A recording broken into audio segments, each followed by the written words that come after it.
You're gonna need a bigger boat. All right, everybody, welcome back. This is Vin from New York, and that cat over there is in Hollywood. Hollywood. And from New York to LA, we want to welcome you back to the next edition. Thank you so much. Thank you. Glad you could be here. Glad I could be here. Glad we're here. So we are talking about Jaws today. Jaws, the prototypical summer blockbuster, made people afraid to go in the water, actually diminished the attendance record of the beaches at the time. People were afraid, petrified to go into the water. I like going into the water, man. I go in there, I go swimming, man. I swim in the water. Well, up until Jaws showed up. Right. And we did go in the water. We still went in, but I'm telling you, we were 10 times more afraid. We were looking around, is Jaws in the water? Is Jaws in the water? And it did that to people worldwide. Yeah, it did. It did. And I want to say this is my pick. It definitely goes down as one of my classics, one of my favorites. I would put it probably in my top 20, possibly my top 15, but definitely in my top 20. What about you, Kat? You know what, Jaws was like one of the first of its genres, you know, of being afraid to go in the water, and the reason why is because it will kill you. But I would say Jaws is, it was another movie that is a classic in and of itself. The only thing I think that came close was Orca. You know, that was actually a good movie. About the killer whale. About the killer whale. It wasn't as good as Jaws, not even close. You know, I mean, right. If Jaws is a 10, Orca is like a 2. But it's still, right. If you like this type of movie, you could go see Orca, and I would be okay with that. Orca with Richard Harris and Charlotte Rampling. Yeah, also a decent movie. Definitely not as exciting, not as quick-paced, but, you know, and not even in the same category as Jaws, but it was okay. Yeah. Now, Jaws is, what is Jaws? A summer tourist island, is terrorized by a huge great white shark. That's the premise of the movie. And 3 people are charged with trying to capture it and kill it eventually to save the island. Yeah, that's basically what it is. I think it's kind of funny when this shark shows up, you know, off this island. They have the character Brody, right, who comes in and happens to be the cop. And for the sake, if I think you're right, you read the book, is that he is actually afraid of the water. That's right. In the book, he was not afraid of the water, but in the movie, Steven Spielberg wanted him to be afraid of the water because he thought it added another element to the fear factor of the movie. Now, it starts right off the bat. The first scene in the movie is nighttime. A girl goes swimming in the water, naked. And, I mean, you're going to see a movie about a shark, so you know what's coming. You know there's going to be a shark or something in the movie. If it's a movie about a shark, there's going to be a shark. It was the nakedness I liked. Yeah, well, the naked was great, but it started right off the bat. I mean, and the fact that they did it, 1, at night, and 2, the fact that she's naked is just great because it's more vulnerability, you know, being naked. And the scene was terrifying. It was shocking, even though you don't see the shark yet. But it done great. She sure felt that shark, though. That shark made himself known. She definitely felt it. And after that, I'd say the scene that really drew me in even more after the, you know, incredible acting and dialogue and cinematography was the scene where the boy, Alex Kintner, he's probably 10, 11, 12 years old, goes swimming in the water and is eaten by the shark. Right. And it's a graphic scene. Well, that is kind of like the next day. Like the first scene is like the girl's caught out there by herself, swimming naked, and nobody knows there's a shark yet. And then they have like the next day at the beach, everybody's smiling, everybody's picnicking, and then this little boy goes swimming in the water, and then, well, as you said happened, you know, you see this fountain of blood spurt out of the middle of the ocean. It's just like, Where's Johnny? Where's Johnny? Right. Yeah, Johnny's in pieces. Yeah, well, yeah, nothing was found actually. Like you were saying, you had said in the past, the shark is so tremendous, it's so big, there's nothing left, literally, of the victims. But you're right. In that scene, where the people on the island are not even sure that there's a shark. It's not set in stone yet. The sheriff Brody, played by Roy Scheider, is pretty certain that there's a shark, but no one wants to believe him. But after that boy's eaten, there's no question about it whatsoever. And that's where they start to employ different shark hunters to try to kill a shark, to find it and kill it. Right. So, and that, you know, that's basically where it goes. That's the premise of the movie. Now, let me talk about some specifics about the movie itself. The book was written by Peter Benchley in 1974. And he actually has a cameo in the movie where he plays a reporter on the beach. And it was shot mostly on location in Martha's Vineyard. Now, up to this point, major studios, they generally did not like to film on location. It's more money. It's harder because you can't control the elements with respect to the weather and different things that come into the shot. So they did not want Spielberg, shooting on location, but he insisted upon it. He wanted it shot on location to add realism, and he did a great job. It worked. It was shot on location once again. Yeah, it worked great. Martha's Vineyard in the Atlantic Ocean, although it posed so many different problems that he wanted to quit. But it worked, and what added to the realism was the theme created by the composer John Williams, the Jaws theme. John Williams, I can't give this guy credit enough as a composer. He added probably, I'd say, 50 to 75% of the fright factor just from the music alone. Yeah, you know what? I think you're right. I agree with you with that. You know, sometimes music, when you have the right music with the right movie, you can create the right scene or instill the right feelings that the director's trying to draw out to you with the intensity of the magnitude of, like, oh shit, something's happening. You know? Yeah, definitely. You know, to build up the anxiety. Yeah, and he nailed it. And the theme was ranked number 6 greatest score, that's film score, by the American Film Institute. Number 6. That's pretty good. Now, Jaws was the prototypical, like I said, summer blockbuster. Summer breeze makes me feel fine. Before Jaws, the major studios released most of their heavy-hitting movies. In other words, the movies that they banked on around Thanksgiving, Christmas time. But they released Jaws before the summer. They gave it intense marketing, and it worked. And after that, a lot of studios, or pretty much all the studios, began to release their movies in the beginning of the summer, around May, as their summer blockbusters. So Jaws started that trend, and it was the highest grossing film until Star Wars in 1977. It made the most money before Star Wars did. Don't underestimate the Force. Yeah, it was. It was good. It was that type of movie. You know, yeah. It was definitely pushing boundaries. Absolutely. Now, in 2001, it was selected by the Library of Congress for preservation in the U.S. National Film Registry. That's how much of an impact it had on the culture. So I want to bring up another point in the book. The Ellen Brody character, who is married to the sheriff, Martin Brody, in the book, she has an affair with the character of Matt Hooper. But in the movie, Spielberg wanted to take that element out because he didn't want the audience to dislike Matt Hooper. Mm-hmm. You are a girl, I am a boy. Mm-hmm. We have all that in common, darling. So he did take it out.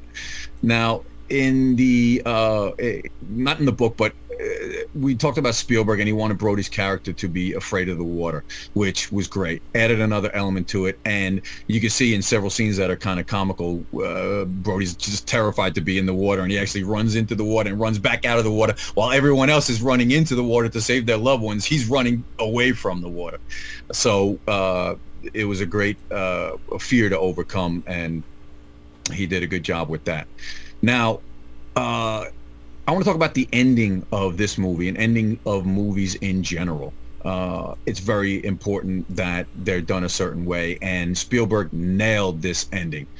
And what happened was in the movie, he changed the ending from the book. In the book, the shark is killed by multiple wounds. In the movie, Spielberg wanted a more fantastic ending, something more spectacular. And what he did was have the shark die by with a tank that's in his mouth, a compressed air tank exploding from a gunshot from Brody. Smile, you son of a...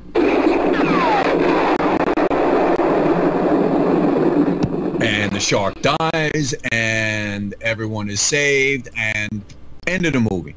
And it was great. What do you think? He did a great job. I thought that was a great scene. In terms of the ending, because for you people, and I want you to watch this movie, like, or if you haven't already seen it, the boat is sinking. It's going down. There's nobody left. It's just Brody by himself. He doesn't want to get his feet wet. He has like a gun with like 2 bullets in it, and and here comes boat's going down.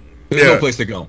The shark's coming at you. The shark has like a vendetta against you. It's like, well, your food, I'm coming to get you after it bit half the boat apart. Yeah, you've been hunting me. You're going down. Now I'm hunting you. And then it's like a do or die thing, because you know what? He has no place to go. That's it. It's like if I don't get this shark now, and the music behind it built up the intensity to it. It was it was a really good ending. Great. Yeah, really good. Now I want to talk about the characters for a second. The first one I want to talk about is the character of Quint, the shark hunter, played by the actor Robert Shaw. Farewell and adieu to you fair Spanish ladies. Farewell and adieu, you ladies of Spain. Now, this character, once again, was a fisherman. He gets hired by the town to go and kill the shark. And Robert Shaw nailed it. He played him great. The guy is a veteran, hardened, somewhat comical and funny, but he has no shame. No shame. And the other 2 characters, which I'll mention, they all played off each other very well. 3 separate characters, 3 separate guys, total different personalities, and they wound up forming a bond and getting the job done. But the second character, his name is Matt Hooper, played by Richard Dreyfuss, is a marine biologist who is brought in by the town to help them find the shark. And he gets very frustrated because the mayor does not want to believe him, and subsequently they have many arguments. I think that I am familiar with the fact that you are going to ignore this particular problem until it swims up and bites you on the ass. And they do ignore the problem until it swims up and bites somebody in the ass. And then they have to go and kill the shark, of course. And Hooper joins Quint in the hunt. The last character that joins the hunt is Brody, once again the sheriff, Martin Brody, and he is petrified to go on this boat, but he feels it's his duty to be on the hunt, so he joins the hunt. Ed, come on down and chum some of this shit. And he feels out of place, and he's scared to be on the boat, but winds up being one of the last guys alive, and winds up killing the shark. Now that character, the Brody character, was very important, and Spielberg wanted to have the right person come in. 1 or 2 different characters, different actors were brought in, and at one point they thought of bringing in Charlton Heston for the role, but Spielberg thought that his other characters that he had played in the past would overpower the movie. You know, he thought, you know, take the lead away from the shark. Take the lead away from the shark and the movie. You know, having Moses hunt the shark, you know, was a little, you know. Well, on the Lord's side. You know, Charlton Heston was at the top of his game then. Yeah, Moses, it would have been rough, but they went with Roy Scheider, and I think it worked. Yeah, it did. So, you know. Yeah. So they had 3 mechanical sharks that they used for the special effects, and the shark's name was Bruce, who they named after Spielberg's lawyer.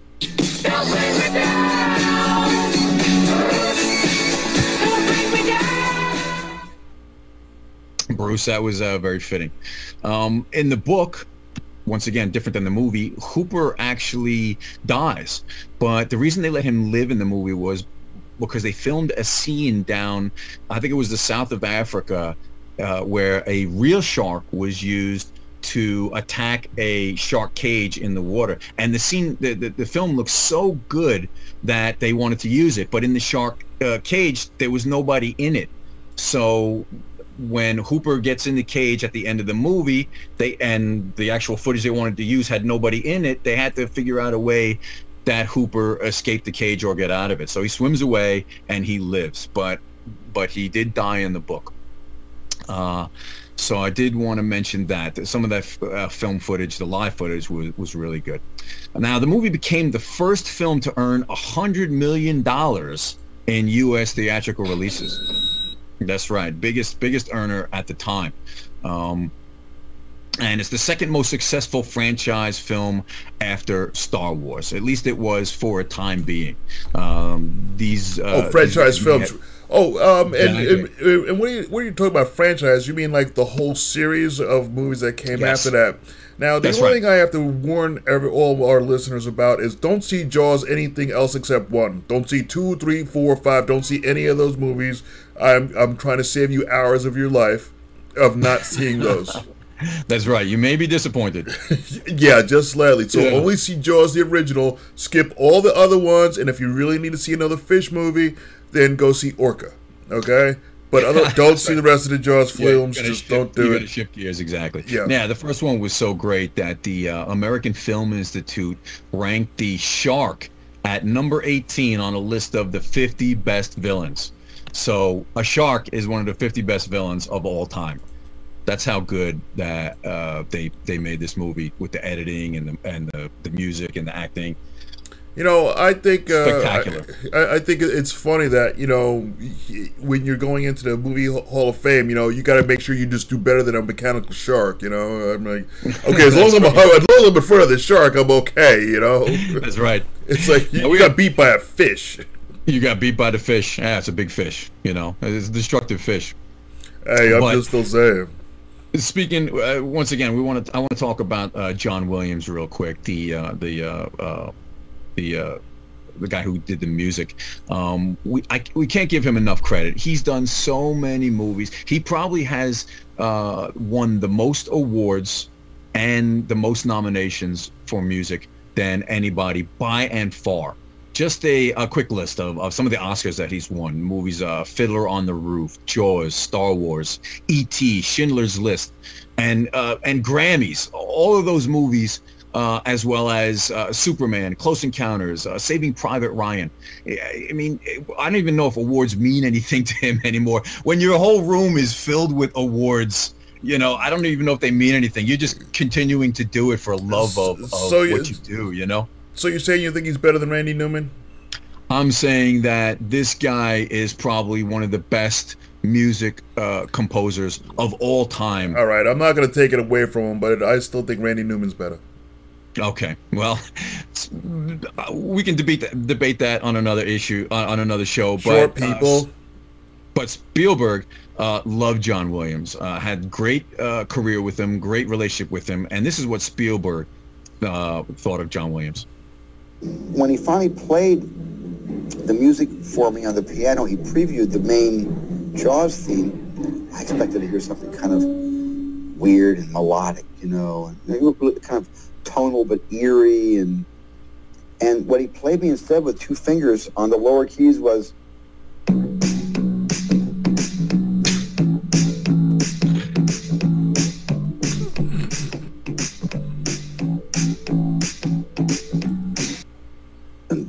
first I began to laugh. I thought he had a great sense of humor. He was putting me on. And he said, no, that's the theme to Jaws. And I said, play it again. He played it again. And he played it again. And it suddenly seemed right. Watch out, boy, she'll chew you up. Oh, she's a man-eater. Really? He is a man-eater. He is a man-eater. Really? So, listen, we were talking about Roy Scheider being afraid of the water. His character, Martin Brody, was afraid of the water, but he actually had some fear while filming the movie because when the ship was sinking, they had never sunk a ship before. So he was in the boat. The ship was sinking. They're like, well, you know, good luck. I don't know how you're going to get out of it, but... Right. I think you said we were saying that the story went that the stunt guy came in and was like, okay, well, you know, here's the axe and here's a wrench and there's the windows and stuff, and you know, you need to act and come out here and climb up the post and everything. And then he's just like, is this dangerous? It's like, well, he's like, don't forget about me down here. But this is Roy Scheider on filming that scene. When we were making the film, probably the scariest thing was going down in the boat at the end when the boat begins to sink. I remember before they left me in the cabin, the stuntman, who was a friend of mine, Ted Grossman, he was saying that the axe is over here and the shovel is here and the flashlight's here and the knife is here. And I said, Teddy, why are you showing me all this stuff? Is this safe? He said, well, you know, we've never sank this boat before. I don't know whether the glass will cave in or... And he said, you never know. So then he left me there. Don't you forget about me. I can just imagine what was going through his head right then, man. I was just like, what are you talking about? I'm telling you, it worked out. It worked out. So that's great. And once again, right, they only get one cut for that. You know, they can't like sink like 3 boats and see how it works out. Yeah, exactly. It's going down to the bottom in the Atlantic. It's not like being in a pool, you know. You just raise it up again. Yeah, no. But I want to mention one more time the casting. There wasn't a big cast of the movie, but it was important, and it's important in every movie. And Spielberg did nail it. And this is him on the importance of casting. Half of the secret, when you do see a good picture and you like the people, it's in the casting. I like people who are outspoken and who are very large, so I can bring them down to life level. Here's to swimming with bow-legged women.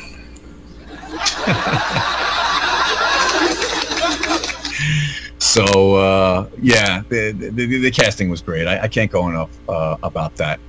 Anyway, so in summation, I do want to say that this is a classic. You got to see it in your lifetime. It definitely is a family movie. It's not very graphic. There is some blood to it, but it's not over the top. I don't think it would draw you away from seeing it. What do you think? I think I'm going to go as far as, you know, PG-11, maybe 12. You know, okay. I don't think little kids should watch the movie. You know, but, you know, because, you know, it's hard enough to get them in the water in the first place. So, I mean, 12, 13, they'll get that it's a movie, you know, and that they can see it. And as far as the graphic gore, there wasn't a lot of it. You know, there were some scenes that were stunning, you know, or that will, you know, make you sit up and take notice. But it goes well within the flow and within the bounds of the movie itself. You know, it's not over the top. Right, exactly. It doesn't take you out of it. If anything, it actually draws you in.